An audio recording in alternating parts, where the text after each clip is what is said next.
Lazybones whined, and Tyler went to work filling the dog's water bowl and dishing up more dog food.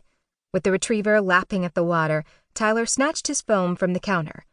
Within seconds, he had Marshall Robison on the line. "Dude, I need a date to a charity event," he said. "I'm not really your type," Marshall said. Tyler could practically see him bent over a stack of paperwork at his desk. Marshall owned the largest pineapple plantation on the island, and they were both members of the Hawaii 9-0 Club, an informal organization for the men and women who had 9 zeros in their bank accounts. "Very funny," Tyler said. "I'm just wondering, you used to have a lot of different women go to events with you. Where did you find them?" "Oh, that's easy," Marshall said.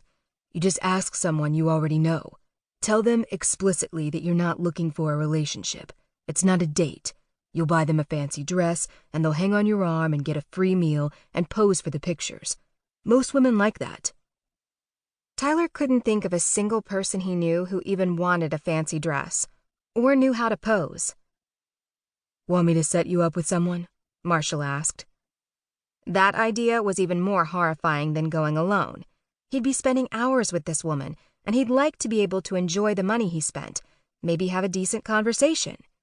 Okay, so maybe he should just be looking for someone to ask. If they wanted to think it was a date, well, would that be so bad? Only one person came to mind, and he wasn't sure if she'd even remember him. He hadn't spoken to her in months, and he was surprised the beach yoga instructor hadn't called the police on him for stalking with the dog. Could he help it if Lazybones liked her stretch of the beach the best? Could he help it if he liked watching her hold difficult yoga poses with ease? No, he couldn't help either of those things. "Ty?" Marshall asked. No matter how many times Tyler had told Marshall not to call him that, he still did. The man had a fixation on nicknames. "I'm good," Tyler said.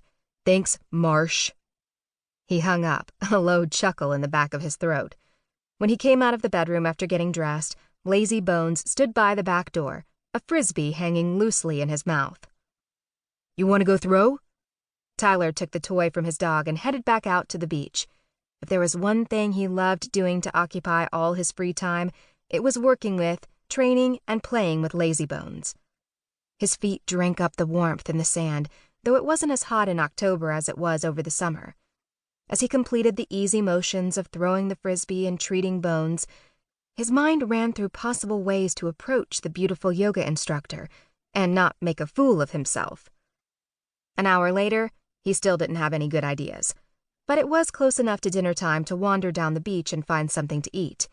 He rounded the curve in the bay and drank in the sight of Getaway Bay before him. At the pinnacle of the bay sat Sweet Breeze, the new luxury hotel that had just celebrated its 1-year anniversary. Fisher DuPont owned and operated the hotel, and he was also a member of the Hawaii 9-0 Club. Several stands and huts dotted the bay, and he could get tacos, fruity drinks or sodas, fish sandwiches, anything with Spam on it, popcorn, and the best grilled pineapple on the island right here. Tyler loved eating on the beach, and while he sometimes wondered what he was doing with his life, he loved living the way he did. After so many years in the spotlight, with the designer suits and the fancy haircuts, and never being able to leave the house without a security detail, he'd come to Hawaii, to Getaway Bay, to, get away. He didn't own more than one suit now, and most days he didn't even put on a shirt. His eyes wandered down the beach to the dozens of vacationers in Sweet Breeze's private beach, and his gaze stalled.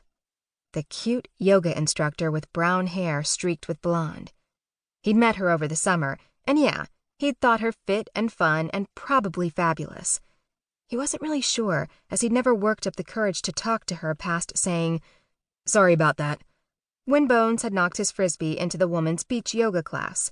He'd never even gotten her name. Perhaps it was time to do exactly that. With new purpose in his stride, he stopped at the seafood stand first, and 2 coconuts, the drink hut, second. Properly fed and hydrated, he approached the yoga class, which was just getting out. He'd seen the woman plenty of times, and he'd seen the cup from 2 coconuts by her mat as well. He carried a second one with him, having done a bit of espionage at the drink stand.